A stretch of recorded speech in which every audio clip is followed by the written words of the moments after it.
وَأَنَّ هَذَا صِرَاطِي مُسْتَقِيمًا فَاتَّبِعُوهُ وَلَا تَتَّبِعُوا السُّبُلَ فَتَفَرَّقَ بِكُمْ عَن سَبِيلِهِ ذَلِكُمْ وَصَّاكُم بِهِ لَعَلَّكُمْ تَتَّقُونَ. ഇതുതന്നെയാണ് എന്റെ നേരായ മാർഗമെന്നും അവൻ അറിയിച്ചിരിക്കുന്നു. അതിനാൽ നിങ്ങൾ ഈ മാർഗത്തിലൂടെ നടക്കേണം, മറ്റു മാർഗങ്ങളിലൂടെ നടക്കരുത്. അവ നിങ്ങളെ അവന്റെ മാർഗത്തിൽ നിന്ന് വ്യതിചലിപ്പിച്ച് ശിഥിലീകരിക്കുന്നതാകുന്നു. ഇവയാകുന്നു നിങ്ങൾ ദുർമാർഗത്തിൽ നിന്ന് രക്ഷപ്പെടാൻ റബ്ബ് നൽകിയിട്ടുള്ള ഉപദേശങ്ങൾ. മുകളിൽ വിവരിച്ച നൈസർഗികമായ ഉടമ്പടിയുടെ അനിവാര്യ താൽപര്യം മനുഷ്യൻ ദൈവം നിർദ്ദേശിച്ച ജീവിതമാർഗം അവലംബിക്കുക എന്നതാണ്. ആ മാർഗം തിരസ്കരിക്കലും സ്വാധികാരിയും സ്വതന്ത്രനുമായി ചമയലും ഇതരന്മാരുടെ അടിമത്തം സ്വീകരിക്കലുമെല്ലാം പ്രസ്തുത ഉടമ്പടിയുടെ ലംഘനമാണ്.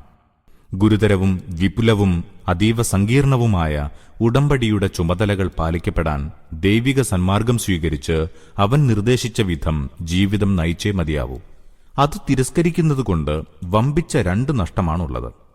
ദൈവസാമീപ്യവും ദൈവപ്രീതിയും നേടിത്തരുന്ന ഒരേയൊരു മാർഗത്തിൽ നിന്ന് മനുഷ്യൻ വ്യതിചലിക്കുകയാണ് ഒന്നാമത്തെ നഷ്ടം. ആ മാർഗത്തിൽ നിന്ന് വ്യതിചലിച്ചാൽ പിന്നെ നിരവധി ഇടവഴികൾ മുമ്പിൽ വരുന്നതും അവയിൽ വഴിതെറ്റി മനുഷ്യവർഗം ചിന്നിച്ചിതറുന്നതുമായിരിക്കും. അതോടെ സദ്ഗതിയെ സംബന്ധിച്ച അവന്റെ പ്രതീക്ഷകളും ശിഥിലമാവുന്നതാണ്. ഈ രണ്ട് നഷ്ടങ്ങളെയാണ് ഈ സൂക്തം സൂചിപ്പിക്കുന്നത്. ثُمَّ آتَيْنَا مُوسَى الْكِتَابَ تَمَامًا عَلَى الَّذِي أَحْسَنَ وَتَفْصِيلًا لِكُلِّ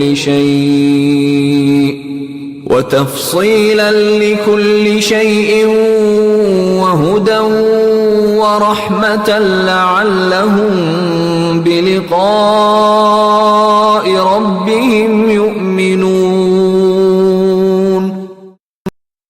പിന്നെ നന്മയുടെ മാർഗം സ്വീകരിച്ചവർക്കുള്ള അനുഗ്രഹ പൂർത്തീകരണവും അവശ്യകാര്യങ്ങളുടെയൊക്കെയും വിശദീകരണവും സമഗ്രമായ സന്മാർഗദർശനവും കാരുണ്യവുമായിക്കൊണ്ട് മൂസാക്ക് നാം വേദം നൽകിയിട്ടുണ്ടായിരുന്നു. ഇസ്രായേൽ വംശം അവരുടെ റബ്ബിനെ കണ്ടുമുട്ടുമെന്ന് വിശ്വസിക്കേണ്ടതിനായിരുന്നു അത്. റബ്ബിനെ കണ്ടുമുട്ടുന്നതിൽ വിശ്വസിക്കുക എന്നതിന്റെ വിവക്ഷ ദൈവസന്നിധിയിൽ സമാധാനം ബോധിപ്പിക്കേണ്ടി വരുമെന്ന വിശ്വാസവും തദടിസ്ഥാനത്തിലുള്ള ഉത്തരവാദിത്വപൂർണമായ ജീവിതവുമാണ്. ഇവിടെ ഈ പരാമർശം കൊണ്ട് രണ്ടുദ്ദേശമാവാം. ഒന്ന്, ഇസ്രായേൽ സമുദായത്തിന് തൗറാത്തിലെ യുക്തിപൂർണമായ ശിക്ഷണങ്ങൾ വഴി ഉത്തരവാദിത്വബോധം ഉണരുക. രണ്ട്, ഉത്കൃഷ്ടമായ ആ ജീവിത വ്യവസ്ഥയുടെ പഠനം കൊണ്ടും സജ്ജനങ്ങളിൽ ആ മാർഗദർശനത്തിന്റെയും അനുഗ്രഹത്തിന്റെയും സത്ഫലങ്ങൾ ദർശിച്ചുകൊണ്ടും മറ്റു ജനങ്ങൾ ബോധവാന്മാരായി തീരുക. തന്നിമിത്തം പരലോക നിഷേധത്തിന്റെ നിരുത്തരവാദപരമായ ജീവിതം കൈയൊഴിച്ച് പരലോക വിശ്വാസത്തെ ആധാരമാക്കിയുള്ള ഉത്തരവാദിത്വ ജീവിതം സ്വീകരിക്കാൻ അവർ പ്രേരിതരായി തീരുക. ഇങ്ങനെ ആ മാർഗദർശനം ഇസ്രായേല്യർക്ക് മാത്രമല്ല, ഇതര ജനതതികൾക്കും സത്യവിശ്വാസത്തിലേക്ക് പ്രേരകമായിത്തീരും. وَهَذَا كِتَابٌ أَنزَلْنَاهُ مُبَارَكٌ فَاتَّبِعُوهُ وَاتَّقُوا لَعَلَّكُمْ تُرْحَمُونَ. അതുപോലെ തന്നെ ഈ ഗ്രന്ഥവും നാം അവതരിപ്പിച്ചിരിക്കുന്നു. ഇത് അനുഗ്രഹീതമാകുന്നു. നിങ്ങൾ അനുഗ്രഹിക്കപ്പെടാൻ അതിനെ പിന്തുടർന്ന് ദൈവഭക്തരാകുവിൻ. أَن تَقُولُوا إِنَّمَا أُنزِلَ الْكِتَابُ عَلَى طَائِفَتَيْنِ مِن قَبْلِنَا وَإِن كُنَّا عَن دِرَاسَتِهِمْ لَغَافِلِينَ. വേദം അവതീർണമായത് ഞങ്ങൾക്ക് മുമ്പുള്ള രണ്ട് വിഭാഗങ്ങൾക്കായിരുന്നു. അവർ പഠിക്കുകയും പഠിപ്പിക്കുകയും ചെയ്തിരുന്നതിനെക്കുറിച്ച് ഞങ്ങൾക്ക് ഒരു വിവരവുമുണ്ടായിരുന്നില്ല എന്ന് പറയാൻ ഇനി നിങ്ങൾക്ക് ന്യായമില്ല. ഞങ്ങൾക്ക് മുമ്പുള്ള രണ്ട് വിഭാഗങ്ങൾ എന്നു പറഞ്ഞതുകൊണ്ടുള്ള വിവക്ഷ ജൂതന്മാരും ക്രിസ്ത്യാനികളുമാകുന്നു. أو تقولوا لو أنا أنزل علينا الكتاب لكنا أهدى منهم فقد جاءكم بينة من ربكم وهدى ورحمة فمن أظلم ممن كذب بآيات الله وصدف عنها سنجزي الذين يصدفون عن آياتنا سوء العذاب بما كانوا يصدفون. അല്ലെങ്കിൽ ഞങ്ങളിൽ വേദം അവതരിച്ചിരുന്നുവെങ്കിൽ ഞങ്ങൾ അവരെക്കാൾ സന്മാർഗസ്ഥരാകുമായിരുന്നു എന്ന് പറയാനും ന്യായമില്ല. നിങ്ങളുടെ അടുക്കൽ റബ്ബിങ്കൽ നിന്നുള്ള തെളിഞ്ഞ വെളിച്ചവും സന്മാർഗവും അനുഗ്രഹവും വന്നുകഴിഞ്ഞിരിക്കുന്നു. ഇനി അള്ളാഹുവിന്റെ ദൃഷ്ടാന്തങ്ങളെ നിഷേധിക്കുകയും അതിൽ നിന്ന് പുറംതിരിയുകയും ചെയ്യുന്നവനേക്കാൾ വലിയ ധിക്കാരി ആരാണുണ്ടാവുക? നമ്മുടെ ദൃഷ്ടാന്തങ്ങളിൽ നിന്ന് പിന്മാറുന്നവർക്കാകട്ടെ ആ പിന്മാറ്റത്തിന്റെ പ്രതിഫലമായി നാം ദുഷ്ടമായ ശിക്ഷ നൽകുന്നതാകുന്നു.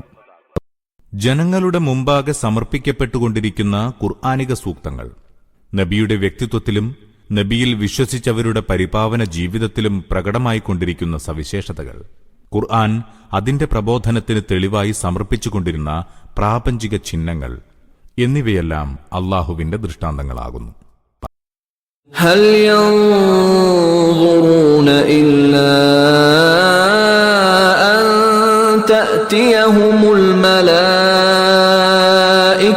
أو يأتي ربك أو يأتي بعض آيات ربك يوم يأتي بعض آيات ربك لا ينفع نفسا إيمانها لم تكن آمنت من قبل أو كسبت في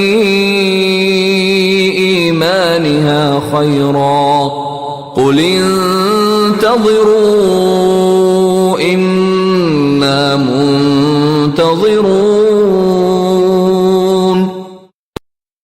ഇപ്പോൾ ജനം പ്രതീക്ഷിക്കുന്നുണ്ടോ അവരുടെ മുമ്പിൽ മാലാഖമാർ വന്നു നിൽക്കണമെന്ന്, അല്ലെങ്കിൽ റബ്ബ് നേരിട്ടെഴുന്നള്ളണമെന്ന്, അതുമല്ലെങ്കിൽ റബ്ബിന്റെ ചില നിർണായക ദൃഷ്ടാന്തങ്ങൾ പ്രത്യക്ഷമാകണമെന്ന്?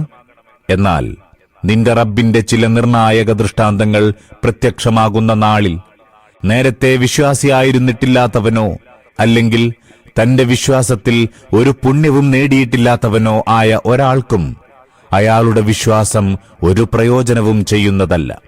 പ്രവാചകൻ അവരോട് പറയുക, ശരി, നിങ്ങൾ കാത്തിരിക്കുക, ഞങ്ങളും കാത്തിരിക്കുന്നവരാകുന്നു.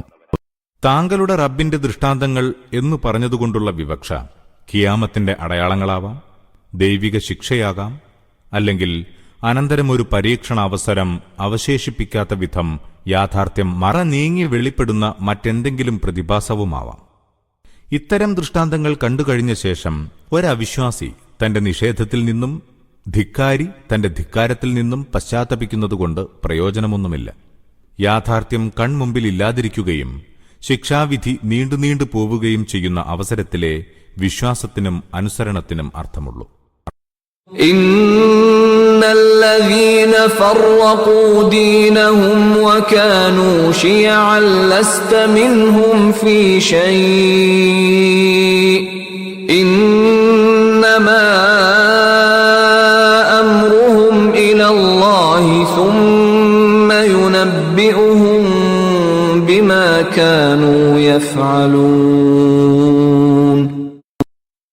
സ്വന്തം മതത്തെ ഛിദ്രീകരിക്കുകയും പല കക്ഷികളായി തീരുകയും ചെയ്തവരുണ്ടല്ലോ. നിശ്ചയം നിനക്ക് അവരുമായി ഒരു ബന്ധവുമില്ല. അവരുടെ കാര്യം അല്ലാഹുവിങ്കലാകുന്നു. അവർ പ്രവർത്തിച്ചുകൊണ്ടിരുന്നതെന്തെന്ന് അവൻ പിന്നീട് അവർക്ക് അറിയിച്ചു കൊടുക്കും. യഥാർത്ഥ ധർമ്മം എല്ലാ കാലത്തും ഒന്നായിരുന്നു, ഇന്നും അങ്ങനെ തന്നെ. ഏകനായ അല്ലാഹുവെ ദൈവമായും നാഥനായും അംഗീകരിക്കുക. അവന്റെ സത്തയിലും ഗുണങ്ങളിലും അധികാരാവകാശങ്ങളിലും മറ്റാരെയും പങ്കുചേർക്കാതിരിക്കുക. അല്ലാഹുവിന്റെ മുമ്പിൽ ഉത്തരവാദപ്പെട്ടവനായി വിചാരിക്കുകയും പരലോകത്തിൽ ദൃഢമായി വിശ്വസിക്കുകയും ചെയ്യുക. അവന്റെ ദൂതന്മാരും വേദഗ്രന്ഥങ്ങളും വഴി നൽകിയിട്ടുള്ള വിശാലമായ അടിസ്ഥാന സിദ്ധാന്തങ്ങൾക്കനുസരിച്ച് ജീവിതം നയിക്കുക. ഇതത്രേ ദീൻ. ഇതേ ദീനാണ് മനുഷ്യോൽപത്തി മുതൽ എല്ലാവർക്കും നൽകപ്പെട്ടിട്ടുള്ളത്. അനന്തരം വ്യത്യസ്ത മതങ്ങളുണ്ടായിട്ടുണ്ട്. എന്നാൽ അവയെല്ലാം വിവിധ കാലത്തുള്ള ജനങ്ങൾ ദേഹേച്ഛകൾക്കും വഴിതെറ്റിയ ഭക്തിവിശ്വാസങ്ങൾക്കും അടിപ്പെട്ട് സ്വന്തം വകയായി പുതിയ പുതിയ ആചാരങ്ങളും വിശ്വാസങ്ങളും കൂട്ടിക്കലർത്തി യഥാർത്ഥ ദീനിനെ പലതാക്കി മാറ്റിമറിച്ചതാണ്. ഇങ്ങനെയാണ് 100,000 മതങ്ങളും മതകക്ഷികളും ഉടലെടുത്തത്. ഓരോ മതവും ഓരോ കക്ഷിയും മനുഷ്യവർഗത്തെ ശത്രുമിത്രങ്ങളായി വിഭജിച്ചു. ഇനി സാക്ഷാൽ സത്യദീനിന്റെ അനുയായിയാവാൻ ഉദ്ദേശിക്കുന്നവർ ഈ സകല കക്ഷിബന്ധങ്ങളും വിച്ഛേദിച്ച് പ്രവാചകന്മാർ കൊണ്ടുവന്ന അടിസ്ഥാന ദീൻ അംഗീകരിക്കേണ്ടതാണ്.